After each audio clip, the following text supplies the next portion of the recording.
The term mold covers a lot of similar biological organisms that belong to the group fungi. Mold is spelled in two ways. American spelling is M-O-L-D and the British people spell it M-O-U-L-D. The letter U comes from the word moldy, means fuzzy. As far as human health is concerned, mold in buildings has attracted numerous media attention. It has resulted in many billions of dollars of legal battles. For example, the Texas mold litigation in 2001 alone was about $854 million. Some of the mold litigations were high-profile cases. As you can see here, there was a time Texas had the major lead of mold-related litigations in this country. I'm not sure which is the leading state now. You may want to check it out where your state belongs to in terms of mold litigations. Mold in general produce a lot of spores. They mostly travel by air. The spores are small. Mold spores are measured in microns. A micron is a small measure.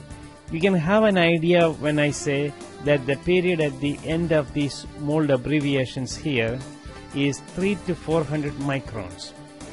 The human hair is 40 to 120 microns wide. Now you have an idea the size of the measurements we are talking about. There are numerous molds that we see around us that grow on plants as parasites.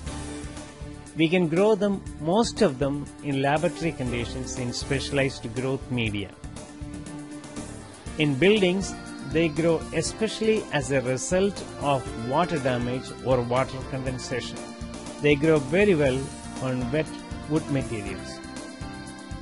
Sometimes the lumber that comes from the lumberyard may come with the mold free of charge.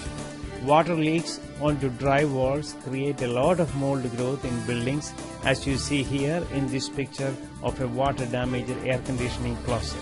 Here is a comparison of mold growing on green leaf tissue compared to a sheet of paper. The two different but common molds, Aspergillus and Cladosporium spores, are magnified under the microscope is shown here. Aspergillus can cause infections in people, especially in immunity-compromised people and in organ-transplanted people. Aspergillus can cause infections in human lungs.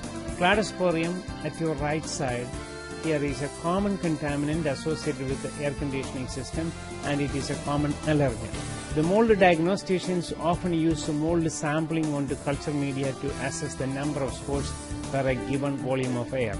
Actually, we will see in most cases this type of mold sampling can give you wrong results, especially if it is not done properly.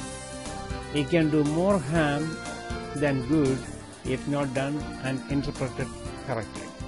A wet ceiling tile can be the beginning of a mold growth in your home, and it can lead to the stage like this with lots of black mold growth. Here is an example of the well-known black mold stachybotrys. So in general, mold can be a problem for homeowners. It can destroy golf courses.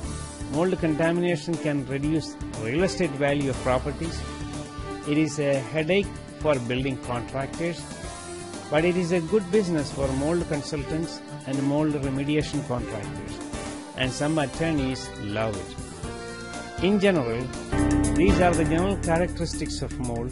Their body is like a thread. They can grow in 360 degrees direction. Some of the molds are useful to us because they are the sources of medicine, like in penicillin. The mushroom that we eat is a mold.